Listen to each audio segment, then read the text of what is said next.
Doctor साहब प्रणाम। जी doctor साहब, पिछली बार आपके पास में आया और हमने लाइफस्टाइल के बारे में बहुत सारी चीज़ें आपसे जानी और उसके बाद बहुत सारे लोगों को लाभ हुआ होगा, यकीनन हुआ होगा, पर मेरा अपना जीवन उससे बहुत सुधरा। तो मैंने बहुत जल्दी उठना शुरू कर दिया है और मेरे जो समस्याएं थी, अब वो समस्याएं बहुत कम हैं। तो एक डॉक्टर साहब हमें याद आता है कि आपने ध्वजा के ऊपर एक वीडियो बनाया था जिसे लाखों लाख लोगों ने देखा। हाँ जी। तो कृपया हमें भी और हमारे सब के सब देखने वालों को भी ध्वजा के बारे में बताएं कि इसको छत के ऊपर लगाना क्यों जरूरी है, इसका क्या महत्व है। मैं भारत के हर नागरिक को बताना चाहूंगा कि भारतीय संस्कृति की एक एक चीज, चाहे वो तिलक है, चाहे वो शंख है, चाहे ध्वजा है, चाहे गंगाजल है, उसका वैज्ञानिक महत्व है।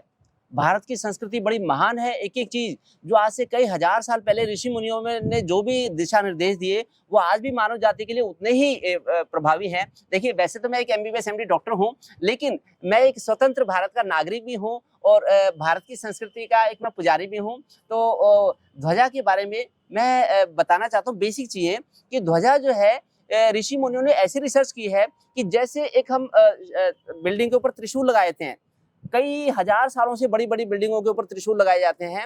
आज साइंस ने 200 साल पहले अर्थिंग का कॉन्सेप्ट निकाला कि अगर बिल्डिंग के ऊपर एक कोई रोड लगा दें, लोहे की रोड लगा दें, तो वो निगेटिव एनर्जी को लेके और बिल्डिंग जमीन के अंदर पहुंचा देगी, जिससे कि बिल्डिंग सेफ हो जाएगी और उस पर बिजली का प्रभाव नहीं पड़ेगा। इसी तरह से त्रिशूल लगाए जाते थे पहले मंदिरों की छत पे, जो ऊंची ऊंची टिकाएं होती थी उनके ऊपर त्रिशूल लगा के और उसकी बिल्डिंग की सेफ्टी की जाती थी, जो कि निगेटिव एनर्जी को नीचे ले जाती थी। इसी तरह से जो ध्वजा है, ये जो झंडा है, ध्वजा पॉजिटिव वाइब्रेशंस को कलेक्ट करके अदृश्य शक्तियां जो ब्रह्मांड में है, उन ब्रह्मांड की अदृश्य शक्तियों को कैच करके पूरी बिल्डिंग में प्रवाहित करता है, जिससे कि हमारी शारीरिक स्थिति भी और मानसिक स्थिति बड़ी सुदृढ़ होती है। ये हमारा मोराल हाई हो जाता है, हमारा जो हौसला बढ़ जाता है, तो उससे हमें बड़ा संबल मिलता है, सहारा मिलता है। इसलिए ध्वजा को अपने जो रेजिडेंस है, जहाँ पे रिहायशी जगह है, उसमें भी लगाएं, उन बिल्डिंगों पे भी लगाएं। और जो हमारा कार्य क्षेत्र है, चाहे हम डॉक्टर हैं, चाहे हम इंजीनियर हैं, चाहे हम IT पर्सनल हैं, कोई भी है, अपने ऑफिस के ऊपर भी ध्वजा लगाएंगे तो हम दिन भर बड़े एक्टिव रहेंगे, एनर्जेटिक रहेंगे। जब लहराती ध्वजा को हम देखते हैं तो उसे बड़ा हमें पुरुषार्थ करने की प्रेरणा मिलती है, हमें इतना एनर्जी भर जाती है। देश के जवानों ने ध्वजा के ऊपर अपनी शहीद हो गए, अपनी जान दे दी, ध्वजा के लिए कुर्बानी दे दी, क्योंकि उनसे अपने देश की रक्षा का उनको मनोबल उनका बढ़ता है और उनको बड़ी प्रेरणा मिलता है। ध्वजा से, लहराती ध्वजा से बड़ी प्रेरणा मिलती है। ध्वजा को एक मात्र कपड़े का टुकड़ा ना समझें, ये ऊर्जा का, असीम ऊर्जा का स्रोत है। जैसे डिश एंटीना लगा हुआ है, ये डिश एंटीना ब्रह्मांड से एनर्जी को कैच करके, सैटेलाइट से एनर्जी आती है और करके हमारे टीवी चैनल को चलाता है, हमारे जो सोशल मीडिया को चलाता है। इसी तरह से ध्वजा भी हमें बड़ी पॉजिटिव एनर्जी देती है। अगर सुबह ब्रह्म मुहूर्त में हम ध्वजा का दर्शन करेंगे तो ब्रह्म मुहूर्त में ध्वजा के दर्शन करने से भी हमारा बड़ा मानसिक स्तर बड़ा अच्छा पॉजिटिव हो जाएगा। इससे हमें सकारात्मकता की प्रेरणा मिलती है।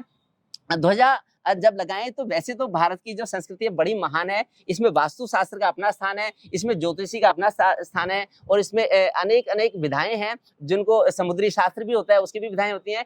तो अगर हम नॉर्थ ईस्ट में लगाएंगे ध्वजा तो उसका कुछ अपना ही प्रभाव होता है। नॉर्थ ईस्ट जो बिल्डिंग का है, उत्तरी और पूर्वी जो कोना है, एंगल है, वो बड़ा फायदेमंद होता है। इसलिए अपने घर के छत पे भी लगाएं, अपने कार्य स्थान पे भी लगाएं, ऑफिस के ऊपर भी ध्वजा लगाएं, अपने वाहन पे भी ध्वजा लगाएं। जब लहराती ध्वजा वाहन जब चलता है तो उसे बड़ी पुरुषार्थ करने की प्रेरणा मिलती है।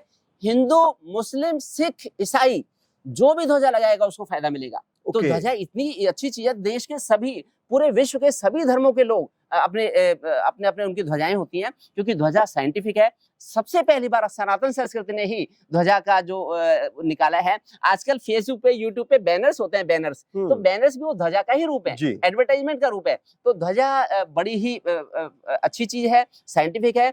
चाहे हम तरह तरह की ध्वजा भी लगा सकते हैं। इतिहास में तो अनेक तरह की ध्वजाओं का वर्णन है कि अनेक अनेक जो कार्य स्थान है उस पर अलग अलग तरह की ध्वजा भी लगा सकते हैं। ध्वजा का रंग भी निश्चित होता है। देखिए आप, इतनी सारी बिल्डिंग्स हैं, हर बिल्डिंग की छतों पे ध्वजा लगी हुई है, चाहे कोई किसी रंग की ध्वजा, चाहे कोई किसी रंग की ध्वजा, लेकिन उसका हमारे शारीरिक और मानसिक बड़ा फायदा होता है।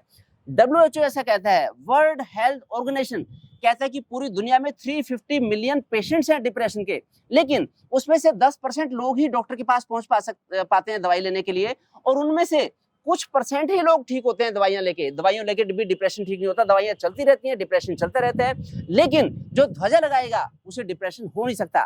ध्वजा से बड़ी पुरुषार्थी असीम प्रेरणा मिलती है, पॉजिटिव वाइब्रेशंस मिलते हैं, सकारात्मकता हमारी बड़ी हाईएस्ट लेवल की हो जाती है। इसलिए ध्वजा अपनी छत पे जरूर लगाएं। जी डॉक्टर साहब, आपने बहुत ही एक तरह से कहें कैप्सूल के रूप में इतनी महत्वपूर्ण जानकारी दी। और वैसे भी हमें लगता है कि जैसे हम अपना मकान बनाएं या अपने कहीं कार्य क्षेत्र में हम लगे हों, तो कई बार ऐसा लगता है कि बहुत सारे ऐसे लोग हैं जिनकी एक अलग तरह की ऊर्जा है। सबके सब उस काम को देख के खुश हो या ना हो ऐसा जरूरी नहीं है। तो ध्वजा से कहीं ना कहीं वो सब की सब नकारात्मक शक्तियां बहुत पीछे धकेल दी जाती हैं और अपना जो मन है वो खिला खिला रहता है और ऊपर की तरफ आसमान की तरफ उठने की और लहराने की उसमें प्रेरणा जगती है। तो मित्रों, इस तरह से ये बहुत ही व्यवहारिक, बहुत ही सरल एक उपाय है। और दूसरी बात डॉक्टर साहब ये भी है हमारी संस्कृति के विषय में, आप किसी को कहें कि सुबह 4 बजे उठें और आप ये काम करें, वो कहेगा कि मुझे समझाओ इसके विषय में, प्रमाण दो।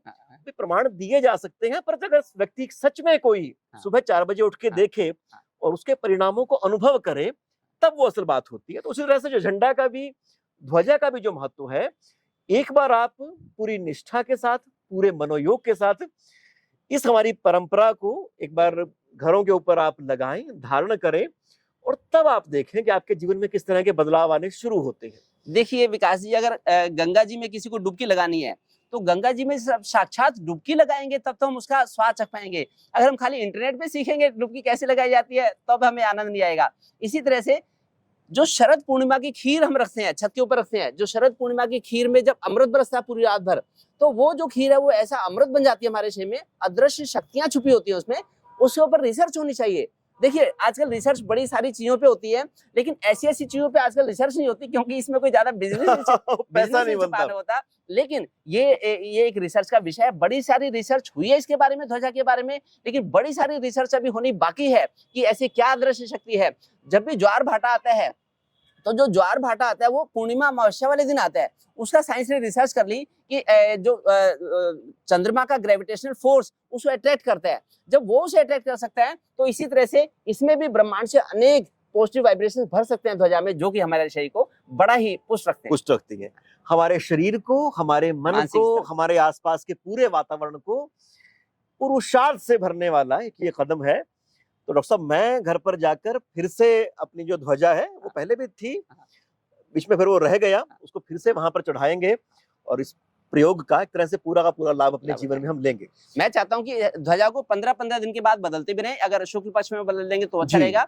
और पूरे देश के नागरिकों को मैं एक निवेदन करूंगा, मेरी हाथ जोड़ के विनती है कि आप सब लोग अपने घर पर भी, अपने कार्य क्षेत्र पे भी, अपने वाहन पे भी ध्वजा जरूर लगाएं। ध्वजा तो झंडा ऊंचा रहे हमारा, झंडा ऊंचा रहे हमारा। जी।